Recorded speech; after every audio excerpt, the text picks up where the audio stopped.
being an immigrant is like just being a very, very, very poor and powerless tourist. Sometimes there's a way to think about it. Because, tourists, of course, have money. Yeah. They have power. They have agency. They, if things don't go their way, they leave. It doesn't matter. Yeah. Right? Yeah. They'll say, F you. Yeah. I'm got out of here.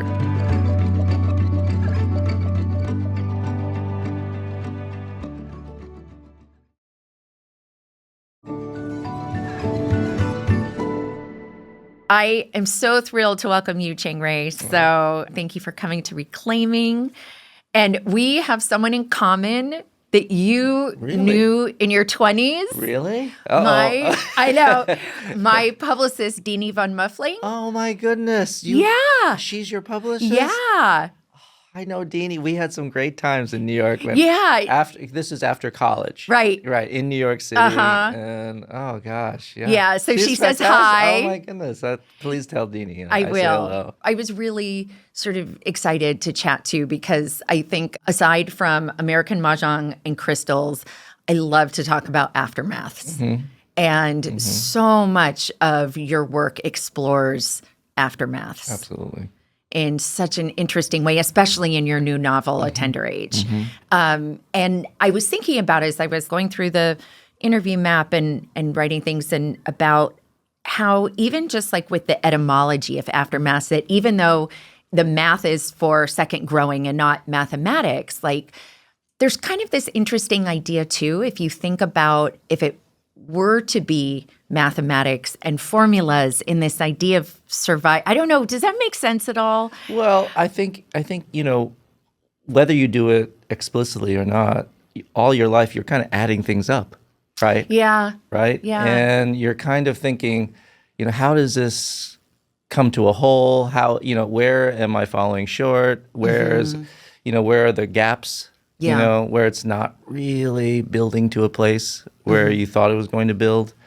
But aftermath, of course, a number of my novels are, absolutely curious about not just what that life is like after a certain event, a certain time, a certain kind of, in most cases, traumatic experience, but also what then is built on top of that, whatever it was, that absence or that fire or that, and how a consciousness, kind of proceeds. And that's something that I've always been, and I don't know why, but just absolutely fascinated by. Yeah. No, me too, for my, I think both the obvious personal history reasons of that understanding of what it means to live with the long tail of consequences, right? But also I think just really that the richness is there. And even in Reclaiming, it's part of, I like to talk about all the different stages. And there's sort of the aftermath that happens before the reclaiming, after the reclaiming. It's all a part of the same thing, the integration in some ways. Yeah. And there are many stages of it. I think that's what you're suggesting, right? Even after you say the reclaiming has happened or a certain kind of repose, a new repose has been established, at least maybe you think. But then after that, even things are surprising. Yeah. And, I've had a pretty, I would say, fairly pleasant and fine life, But one of the things that happened to me and happened to us was my mother died of cancer when I was quite young. Sorry, how old were you? I was 25. Okay. Yeah. And that happens to many families, of course. So everyone knows about just the mourning and grief of all that. But part of what I think in our family project was that if we do all the right things, and maybe that's because we were an immigrant family and didn't really have a network and, we're just kind of off on our own. If we do all the right things, study, work hard, be decent people, everything will follow. Everything will build. Everything will just keep going. And then once that happened, I think it just completely unsettled everything. Not just typically, not just our life and, the emotional life we had, of course, in our family, but I think in a way, and especially for me, kind of unsettled, all of my expectations, my assumptions, any agendas I might have had. Like in what would dig a layer deeper for me. Well, for example, about what the life that I had and my parents had, we had conspired together to figure out what kind of life that would be, a certain kind of economic status, a certain kind of professional status, a certain kind of, and I was already starting to write at that time, but I think it was just really at the beginning of my writing career. I hadn't been published yet. Okay. Yeah. So what year was this? This is 1990. She died in early 1991. Okay. And really, I was just a baby writer, just, trying to write this crazy novel. But I think her illness and her passing, I think it made concrete to me that, no, I have to throw away all those things that, not just our life was built on, but sort of your consciousness. Yeah. And especially here in this country, right? Like the American dream, right? The American dream is the top layer of what we're fed first. Exactly. And then, from there is... Yeah, and as immigrants, as all immigrants, you come for a reason. Right. They didn't come here so that I could be an artistic person. Not that they're against art. No, but they loved music and literature. Right. But that's not...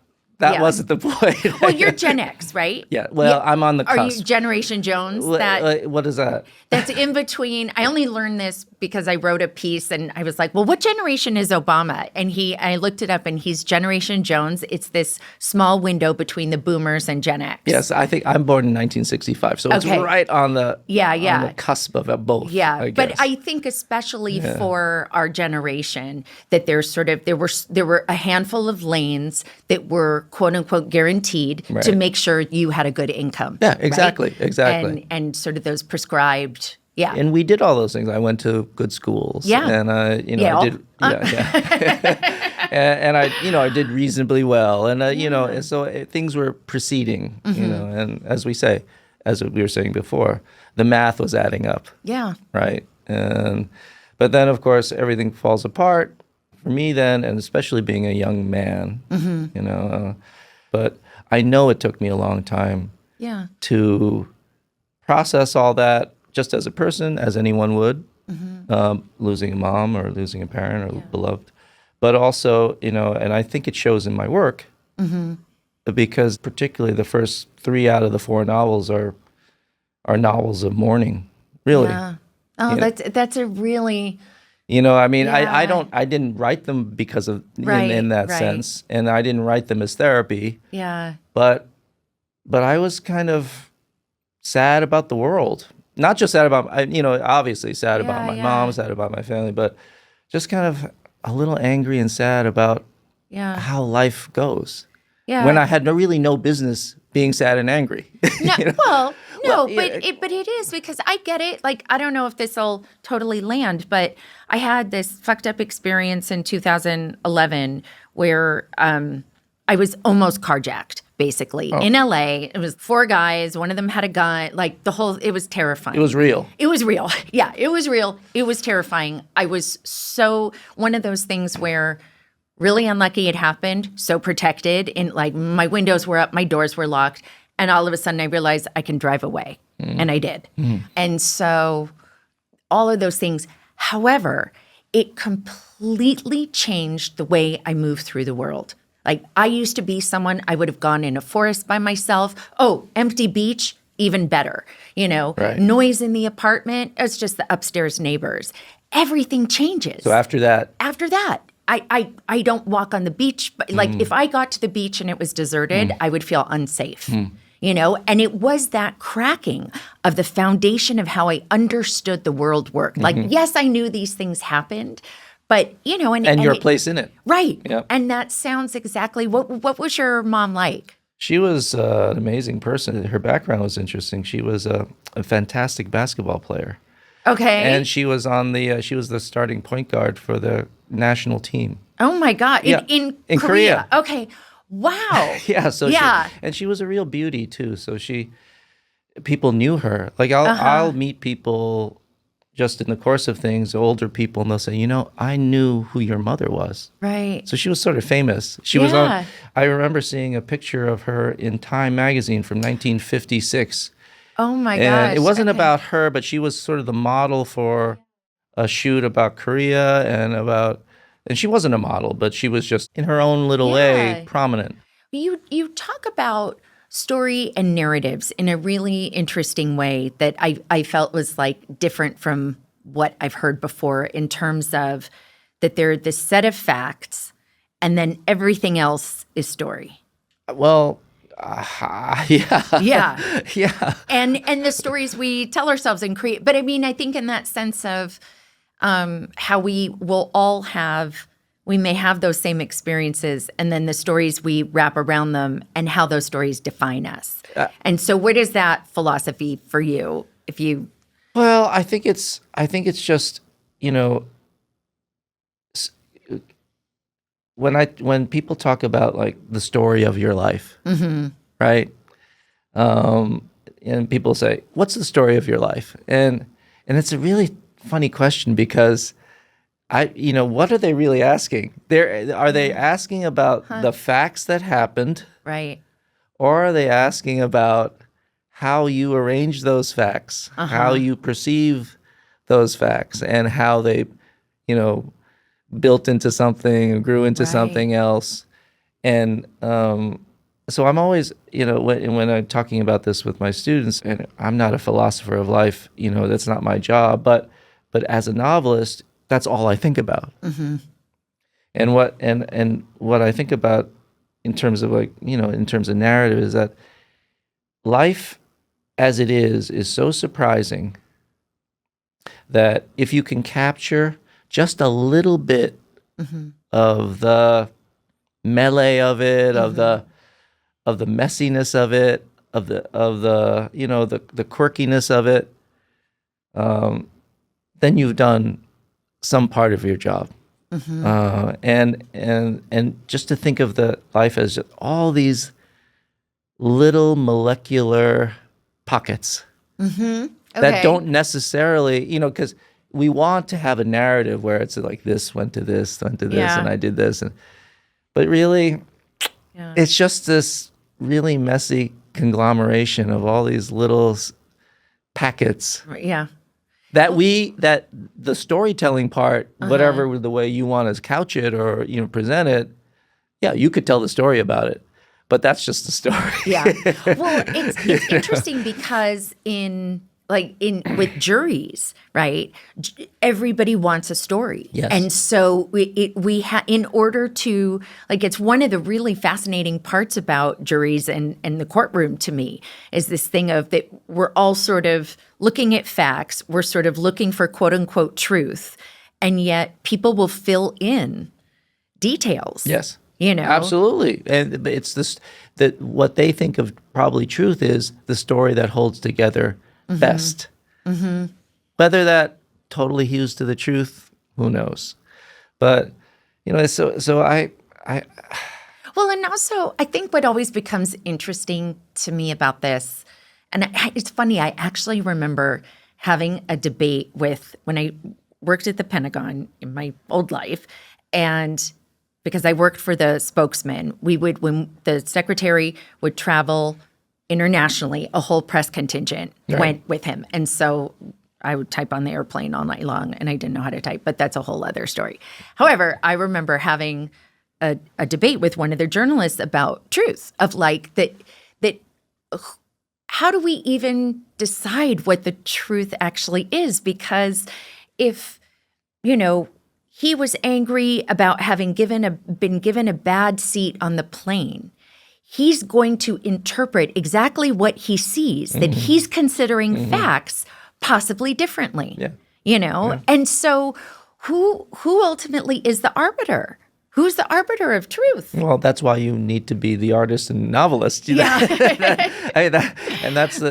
So that's the thing, is like when people say, how autobiographical is this book? Yeah. In a way, it can't matter.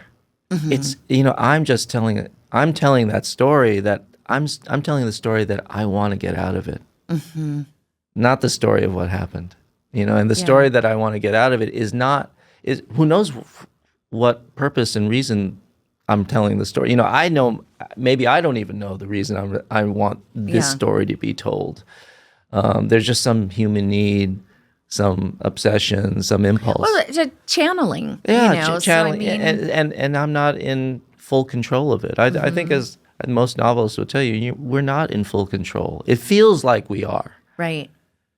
But, in the end, things come up that, that I don't know how I'll interpret things after I've written them and where that'll leave me. And I certainly don't know how you'll interpret things. Right. It's interesting. Because I think about, like, in a way, and I haven't tried to write fiction, but I think about from what you're talking about, that it's almost as if everybody should try to have that experience to understand how something flows through you. It's a level and intensity of examination that is a little scary. I mean, I think, and that's what it is. It's just an immensely close attention to and one of the great lines and notions about what story is, I heard from a friend and a teacher of mine named Ehud Havazalat. He's passed. He was a wonderful short story writer, but he said that what a plot is, it's not this happened, this happened, this happened. It's not the butler did it, or it's character in the moment.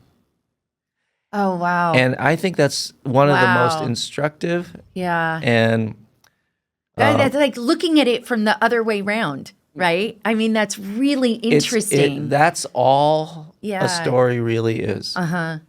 Who is this person in this particular moment? Yeah. So it's not always, doesn't always have to be the moment of the act, right? It's just the moment of when she's reading a paper, when she's thinking about her children, when she's whatever. Yeah. And those moments put together become a story that you can really understand. Yeah. Right? Well, and feel. And that's what I mean. Well, really get. As you know from listening to this podcast, a reclaiming can come in any shape or size. But something they all seem to have in common, they take work, usually work on ourselves. The stuff we dig into on this show, well, that's exactly what therapy is built for. Therapy has literally saved and changed my life. If you've been thinking about starting, you should check out Grow Therapy. If there's something in your life you'd like to change, Grow Therapy can help you start. The therapist you want takes your insurance on Grow. Grow accepts over 125 insurance plans. Sessions average $21 with insurance, and some pay as little as $0 depending on their plan. Visit growtherapy.com/reclaiming today to get started. That's growtherapy.com/reclaiming. growtherapy.com/reclaiming. Availability and coverage vary by state and insurance plan. I know when we're young, we often our parents are kind of annoying and in the background sometimes. What led them to want to come here? And did you get a chance to talk to her about what it meant for her to be an immigrant here, to leave that life? Well, it was really my father's prerogative. He was doing his medical training here. He was a psychiatrist, and so he came. That's why he came to do that. Right. I know Korea was very poor back in the, after the war until 1985. Korea was very poor. Okay, I didn't know that. Yeah, I mean, we think of Korea today, South Korea today, as this juggernaut of technology and culture. I was there in '97. Yeah, so but it's the acceleration of the economy and the society in those ways, in those globalist ways. It's just been crazy. But he was from the North. Okay. Before the war. And people don't realize this, but there's, so many refugees came down during the war. And after the war, Korea is still a very small place. It's about connections. It's about where you come from. And so I think there was always a ceiling for him and his other colleagues. And so I think they were more disposed to, trekking out. and seeing what was. So that's why we came, and we landed in, this town in Westchester that I write about in A Tender Age. And I think in A Tender Age, readers will see, of course they're a tight family and they're a loving family, but it was both the time and their particular, private culture of the home where, being immigrants and as all and two languages and two languages, right? I mean, all immigrant children know, Yeah. that they become sort of ambassadors to the outside world, Yeah. right? Because in some ways they have more command, Right. Yeah. and No, it's interesting. Sorry to interrupt, but I remember in graduate school, one of our professors was talking about just even the research around medical care and how immigrant families living in diasporas where the older generations have not assimilated, understandably, as much as the younger, that what will happen is sometimes the older women will not go to the doctor because they have to have a younger member of their family come with them to translate. right, and it's too embarrassing, Right. right. And I just had never, even though because my dad was born in El Salvador to German parents, so he spoke Spanish before he spoke English. So he worked with a lot of the Spanish community in LA. And even with that, I didn't have an understanding of that level of impact, so. And of course but even when you are that person, sometimes you are asked to help. Yeah. As I was often. And that comes up in the book, of course, because, one of the complications that keeps coming up is that he really can't rely on his folks for the things that kind of happen to him where he ends up. It's the lines of communication are there, but maybe it's kind of impossible to describe what's going on. But his inner life is so I'm not going to pronounce it right because I'm like, what stuck with me, I'm sorry, was the mispronunciation the kids did of chunky. Yeah. And so that stuck with me, probably with English being my first and only language. So tell me the character's name so I don't continue to call him Chunky. It's Jungi. Jungi, right. I'm so sorry. Jungi, which is a way to say electricity, too. Okay. In Korean. Yeah. But they call him Chunky. Right. I know. Yeah. So much to his chagrin. Which he was. I was a chunky kid. Which I was, too. Oh, were you? Yeah. How much of yourself goes into each of these to your novels, and especially something here where you're going to this 11-year-old child on the brink of adolescence and puberty, and you've just got these incredible stories of like the childhood friend who's like basically kind of visually molests him. I don't want to give anything away, but visually, Katie. Yeah, but like the richness of her coming and insisting and him allowing her to watch him urinate and the relationship that develops from that. It's so layered. Yeah. I mean, can I ask, was that a personal experience you had? Well, I would just say this, is that this is by far my most autobiographical novel. But most of the episodes that occur are,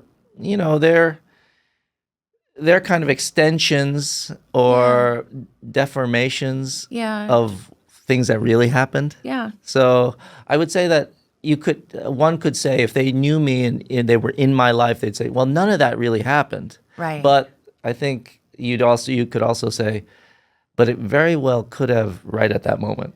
Yeah. in that way. Reflecting, derivative of the emotional truth of the totally. moment. And that's what I always tell my students too. We're not as writers, we're not just representing things that happened, even if they're really interesting and funny. What we're really representing is, as you say, the truth of the feeling of that moment. Yeah. And that's what I was trying to get at with Katie Croker. For me, that girl back then, slightly different, but she was a terror. Yeah. And she really was such an effective bully.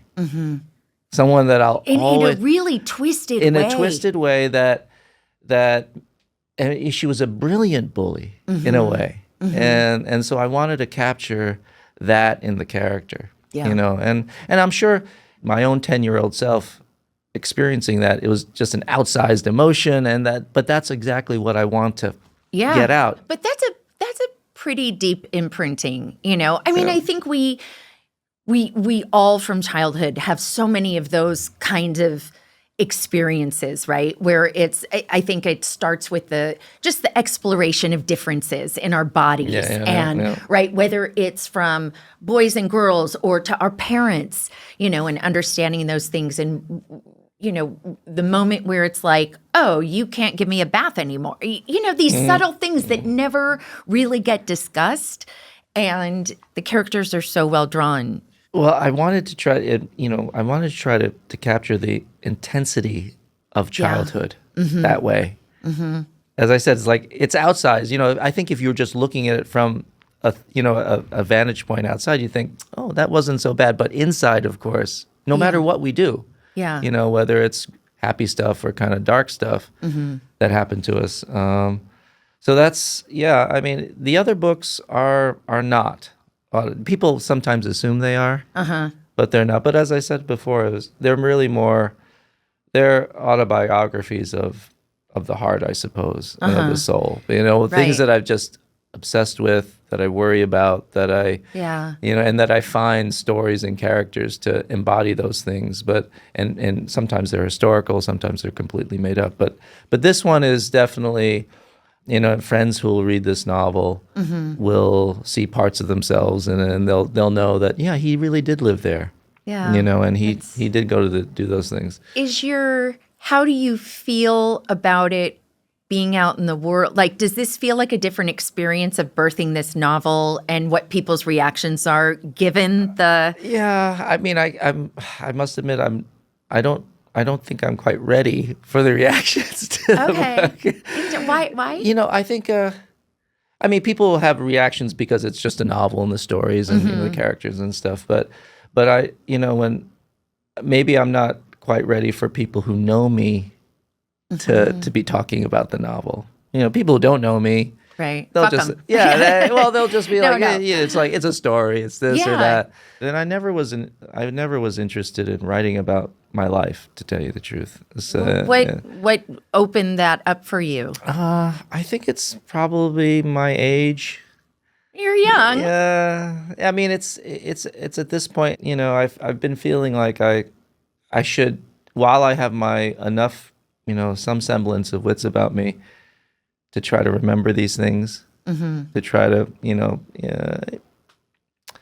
kind of review, you know, not for any reason except just to remember and to kind of commemorate, you know, all the things that happened. Yeah. And I've never felt like I was, you know, a lot of people would write their memoirs and stuff like that, and I don't really want to. I was never interested in doing that, but I thought, you know, maybe I can still be a fiction writer, but scratch that little itch thinking about, you know, where I came from. Because my life, you know, as we were talking, you know, this immigrant, you know, young immigrant family in this town, and so many things were so surprising and confusing to us back then. Yeah. You know, and we were in it together. Yeah. And there was a joy to it almost. You know, we were scared a lot of the time, my mother particularly, because she didn't speak the language very well. Right. But it was also kind of very exciting. You know, and people forget that, you know. In what way? Well, because you're learning so much. I mean, you're learning so much as a kid, but also as a newcomer to the society, to its, you know, customs, to the way people speak, to how they drink, all those little details. And so it was kind of exciting. And I think it was also exciting, you know, even through her sometimes anxiety and fear, you know, like, wow, look at this place. Yeah. And this is how you do things. And it's like, you know, being an immigrant is like just being a very, very, very poor and powerless tourist.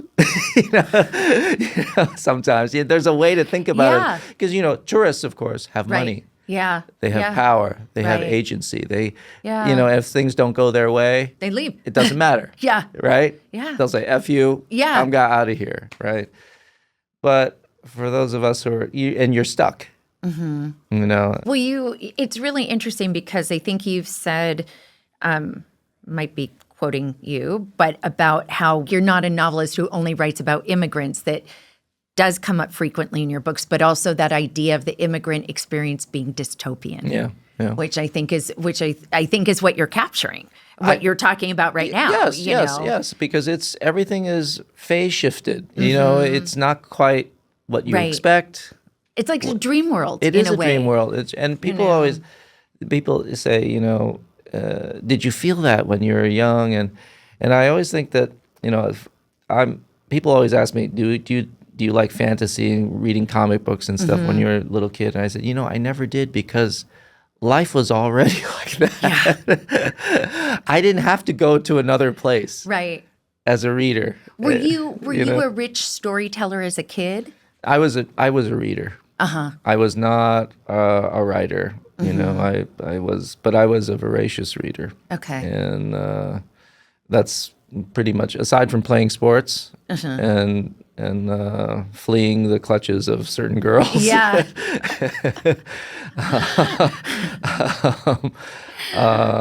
I read, and I was a fairly quiet kid. You know, I wasn't, you know, the kind of kid in class who would raise his hand a lot. I was pretty, you know, but I think all that reading, you know, and all that language and all that all those stories were definitely imprinting something on me, and that's why I became a writer. I just, you know, I felt like in the end, I just loved language. I loved what it could do, and you know, it turned out it was my way. You know, as a immigrant kid, you know, for a long time I didn't speak English. You know, I not until like middle first grade. You know, okay, and so because you just lived in the home. Yeah, that's right. I hadn't thought about that. Yeah, you just lived in the home, and so it was always something that was both you know, a means of being, as it is for all, but you know, it's just much more explicit and laid out for me. But also, you know, kind of I guess a funny pleasure. Yeah. So talk to me a little about, because you had this big zag where you went and worked in finance for a year, right? Well, that was just a year after college. But wait, but that was part of the you know, going back to what I was first talking about our family, and you know, that was part of the, I suppose, the plan. You know, from our point of view, you didn't go to a good college, even though I did study literature. And my parents were happy that I did. You know, but yeah, sure they were. They were very open about and generous with me about everything, really. But you know, the idea wasn't to become a novelist. The idea was to, you know, do the things that were, my mother would always say, more sure things. You know, security. Yeah. Right. Yeah. I always, and my students now, I always tell them, you know, a lot of my students are first generation college students and come from pretty, you know, modest backgrounds, and it's totally, even if they want to do writing, and I say, don't worry about it right now. It's totally honorable to do the things you have to do to be in this world, and to help your parents. And I sometimes wonder about, I mean, so many things I do differently to do over, but I sometimes wonder about that, you know, I think, would I have rather gone and done the thing in finance? I'm not that I was so good with math or anything, but like make the chunk of money and then do what you want to do, to have that, the freedom and the choices that the financial freedom can bring you. Right. You know, you get to approach life in a different way. You know, you do, but it depends. You know, one of the reasons why I decided to quit that job and to write was that most of the people there didn't want to be there. Right. They wanted to write books, but I could see that they never would. Yeah. You know, once you get into that kind of groove and a certain expectations of material and you know, all that stuff, it's kind of hard. Not that it's impossible, but I think but that's the thing about life, right? No matter what, it's the things that you do become you. Yeah. Like it or not. Yeah. And it's very hard to just switch gears. We all think we can, but maybe, kind of we destine ourselves with the thing, our little operations day to day. Right.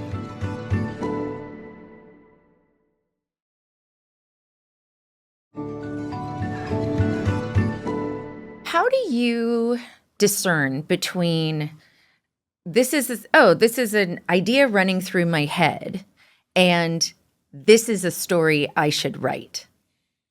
Well, there are too many ideas running through my Right. Well, yeah. And so it's the story that the way that I'll narrow it down to something that I could write.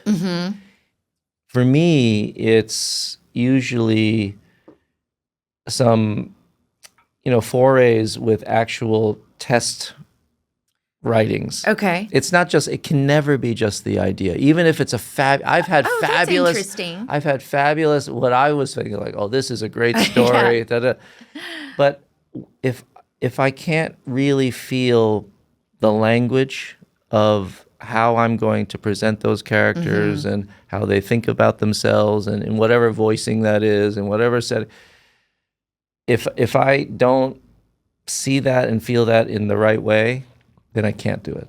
I can't do it. And it's not as if I know, it feels right the way that I'm writing that, because all those things have to kind of align. It's the story, the characters, and the way you're going to write it. And we each have our own style, I suppose, right? A kind of, just as we all talk about and can talk about. Hemingway has a style. Yes.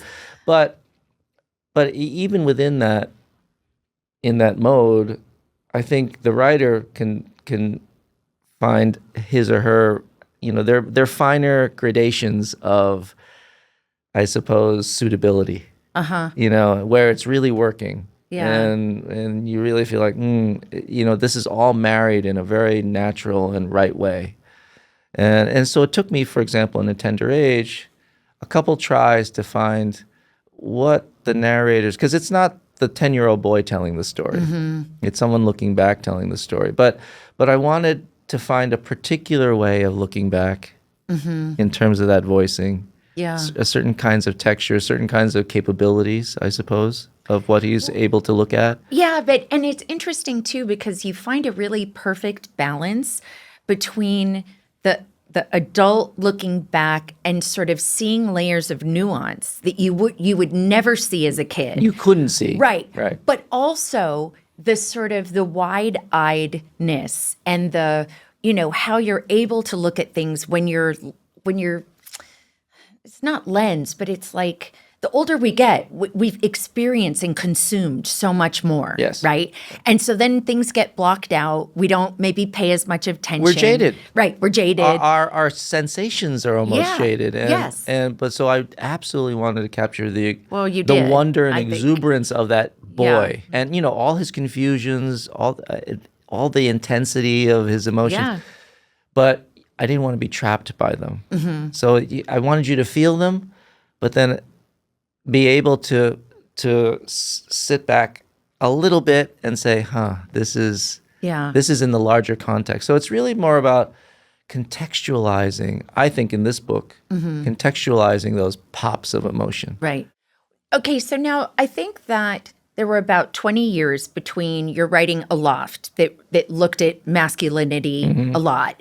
And now with A Tender Age, you're also really exploring masculinity in a different way. Like, do you see the difference in you and in how the world has shaped you and how you're talking about that?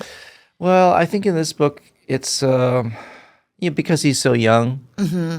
And, I loved in Aloft, the main character is 60 years old. So he's sort of, it's a kind of valedictory address about his life and all the things that have happened. This one, I really feel like the boy is, as all boys do and girls, I suppose, and we all do, we model ourselves. when we're growing up, right? On certain figures, father, friends, or particularly for boys. And I don't know. I don't know how girls do it, but as a boy, I know how I did it, which is you're constantly measuring, and with everything, and not because it's a competition, just because you're confused, you're curious, you're all those things. And is that masculinity? I think in our culture it may be. Yeah. And that's why we end up in a certain place with masculinity. In a certain, this is the iteration that this time and place in history, in this culture, it's made us this way. If we are Greeks, 1,000 years ago, it's quite different. Yes, on so many levels. Yeah. So I feel like it was fun for me to see how he was looking at the world, and what that would mean for the ways he thought he was responsible. And this is, I suppose, a certain kind of masculine stance, which he just has, which is where's my responsibility in this? Where's my ownership of this? Which, as I think, again, is a kind of masculine, kind of impulse, right? Yeah. How do I own this in all these ways? And is it owning me? Right. And which is, a source of anxiety.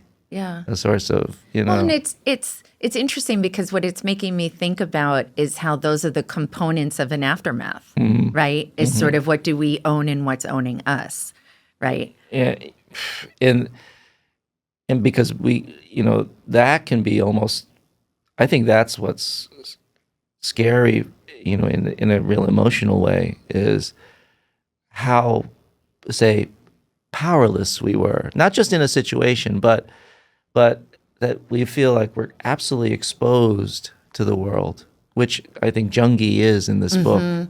He's so exposed, but it's also of his doing. He's putting himself in positions of testing, I think, testing the levels of his agency.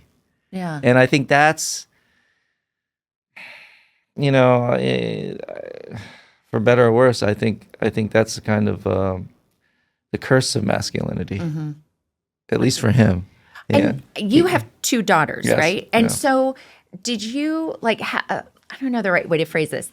So in watching them grow up, did that impact how you wrote this book? Not really. I have 2 books ago, On Such a Full Sea. The heroine of that book is a 16-year-old girl, and she was actually, inspired by watching my girls grow up and all the things that I thought they were facing in this world. Yeah. And the ways in which, again, you would have to find, ways to exert themselves, assert themselves, and oftentimes find themselves without power and, without a voice. And so that book is a kind of compendium of all my anxieties for them in this world. Yeah, there's a great quote from there, or passage, I guess, that we have hopes and make plans, and if they are dashed or waylaid, we naturally rationalize and redraw the map to locate ourselves anew, or else we brood and too firmly root. Very few can step forward again and again in what amounts to veritable leaps into the void, where there are no ready holds, where little is familiar, where you get constantly stuck in the thickets of your uncertainties and fears. Yeah, that's exactly it. Yeah. That's exactly it. It's just like, my producer and I were, I think, both wondering about, is that what reclamation in a way means? Well, you, because you are actually, when you're in that place where there are no more maps, you've mapped it all out, but still you're not quite sure where you are. Yeah. And maybe that is a place where if you can still feel like you're centered and you know something of yourself, I think that's a pretty cool place. I don't think for me, reclamation isn't that you're so certain about something.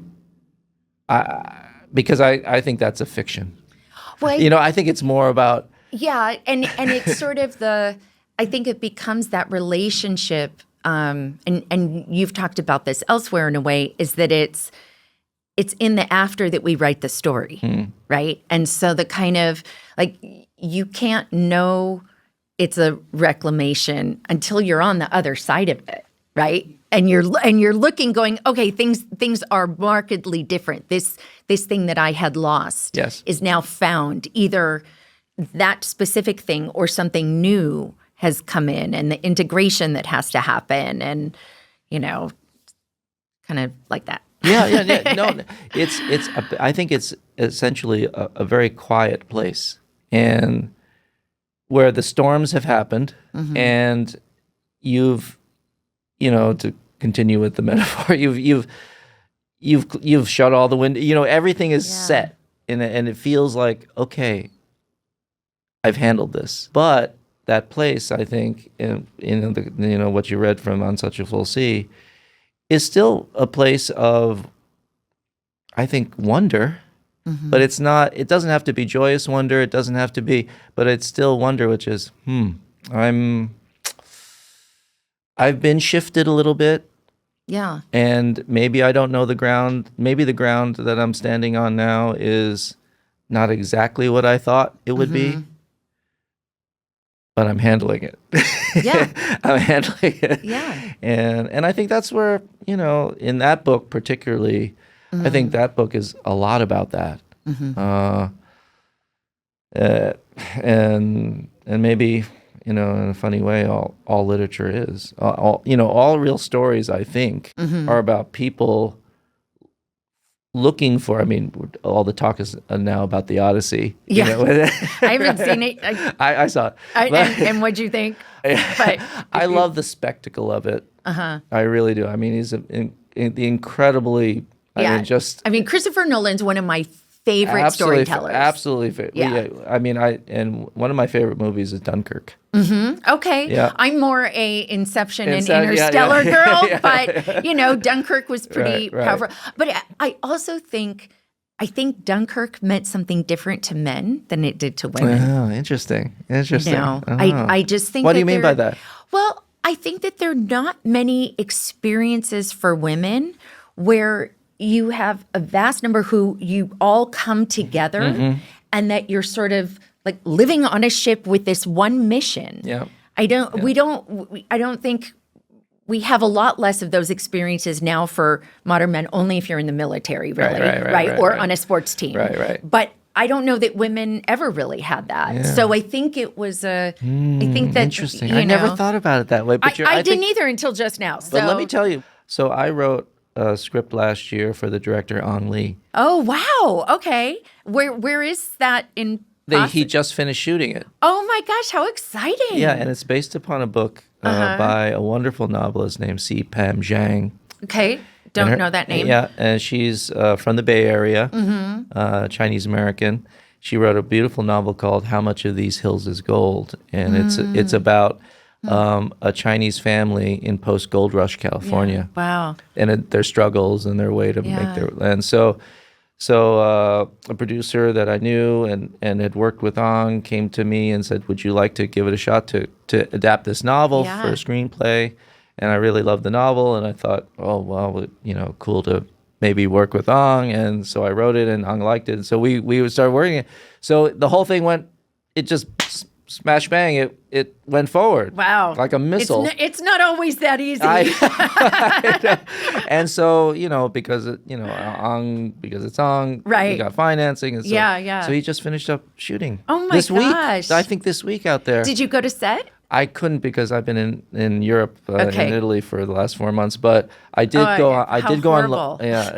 on location with him and his producer to look at where they're shooting, and so I know what it looks like I've been getting some, stills from the crew, and so that's really.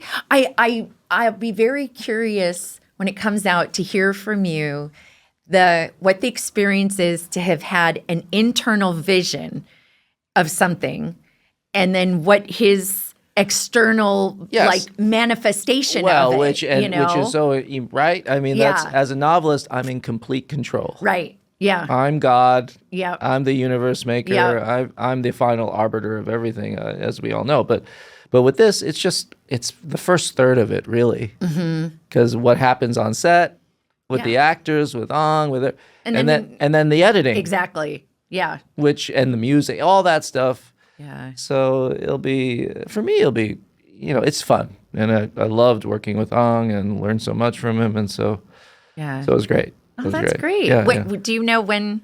Well, I think they just finished shooting, so they'll go into post. I mean, it's all so fast now. I have a friend who has a film coming out in the fall, and it was like he shot it, at the end of last year, and they're finishing up, and now it's going to be born soon. It's going to be released soon. Yeah. It's so really I think fast. the film itself will be ready to show and to share probably early next year. Wow. Right? I mean, they probably need the fall to do all the post, and I don't know the business that well. Good for you for trying something new. Yeah, I think particularly, I mean, you think about you had huge success with Native Speaker in 1995, like your first book out of the gate. And so I think sometimes when people have success early like that, they just want to stick in their successful lane because it's safe. And, and your ego gets used to a certain, right? So but I think it's great. No, for me, and especially at this point in my life, I want to do things that I'm having fun, learning stuff. Yeah. I'm lucky that, I feel good about my work. As good as I can. I mean, I'm not thrilled about it ever, but I know, right? I think Aaron Sorkin has a great quote about you never really finish a script; they just take it away from you. Yeah, they take it away, and Some version of that. and I'm feeling, I'm never satisfied, and I'm not, and it's just. Do you go back and reread? No. Okay. Yeah. No. That's, no, because it's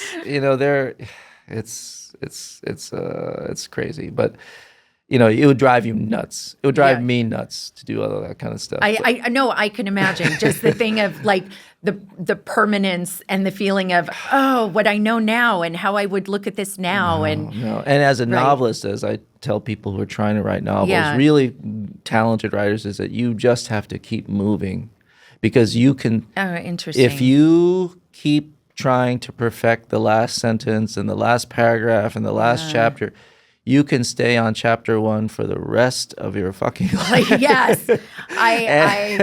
And some of the most talented writers I've seen through the years, they don't write the novel because they're just too that way. They're just perfectionists, or they just. Yeah. So in some ways, to be a novelist is you cannot think that way. You can't be. You have to be, and I always tell them, you have to be like a shark. You just have to keep moving or you'll die. Wow. Yeah. Keep swimming. Done is better than perfect, right? Yeah. It's just. And you're teaching at Stanford now, and you taught at Princeton, right? Yep. And did you just go to Yale, or did you also teach at Yale? No. That was just my undergrad. Okay. And then I did my MFA at the University of Oregon, where I did teach. I went to school in Portland. Oh, you did? So I went to Lewis and Clark. Oh, you did? So, yeah. Right. So you say Oregon the right way. Yeah, I did. Oregon, not Oregon. I know, it's Oregon. It's Oregon. Yeah. It's like begin, but with a soft G. People like Oregon. Nope. No, I've taught all my life. I taught at the University of Oregon. Then I taught at Hunter College here in the city. I have a friend who got her MFA. When did you teach there? Well, I started the MFA program there. You did? Yes. Oh, wow. Yeah. I took that job, and when did you? This was 1998. Oh my gosh! And it became. You had a much better 98 than I did. Wow. Yeah, it's great. It's fantastic. Yeah, The faculty is great, and there's of course, being in New York is wonderful, and So yeah, a lot of people don't know that, but I started. I didn't know that. I didn't. God, that's you're humble. I think I'd walk around with like it tattooed on my forehead. But so I've always taught. I've always taught, but I've seen all these writers and the way that they work, and talent isn't the only thing. It's really not. It's a certain kind of disposition for to it, for it, with it, and do you think? I mean, I personally think there is a strand of luck in every profession. Well, that's absolutely that's absolutely so. I was lucky to encounter certain teachers. Right. You need the talent, you need the disposition, but luck is that last ingredient that I think locks things in place. I mean, you must have had mentors who pushed you in a certain way, and I think more than mentors. I think what I have had is I've had a handful of people who have believed in me when other people didn't. And then I've also been really lucky to have people who were willing to give me advice. Yeah. And I've always sort of been a kitchen cabinet person that I ask really smart people their thoughts and reactions to things, and I observe what my reaction is to what they say. Right. So sometimes someone says something. Well, you're a good mentee. Oh, well, that's. I think, is that meant? I mean, to me, mentoring is that's mentoring. Okay. That's okay. I think a lot of people do have good mentors, but if they're not listening, yeah, in the way that they really should be listening, right, they're not taking away what the mentor's really saying. Yeah, because I think it's. I think I listen, but I think for me, it's that it becomes the barometer for me to measure. Like if I hear something, sometimes I'll hear something that's the opposite of what I was thinking. And I'm like, oh yeah, they're right. That's right. Okay, that's right. Yeah. And then sometimes I have such resistance to it. And then the question is either, why? No, I know, right. Why do I have the resistance? And is there something, and that why is sometimes because I know the path I'm taking is right. Right. And sometimes it's, the resistance is about, other shit that like you've got to let go of because what they're saying is right, Well, so and that's I think that's the trick and talent of listening to advice. Because I give advice all day long. As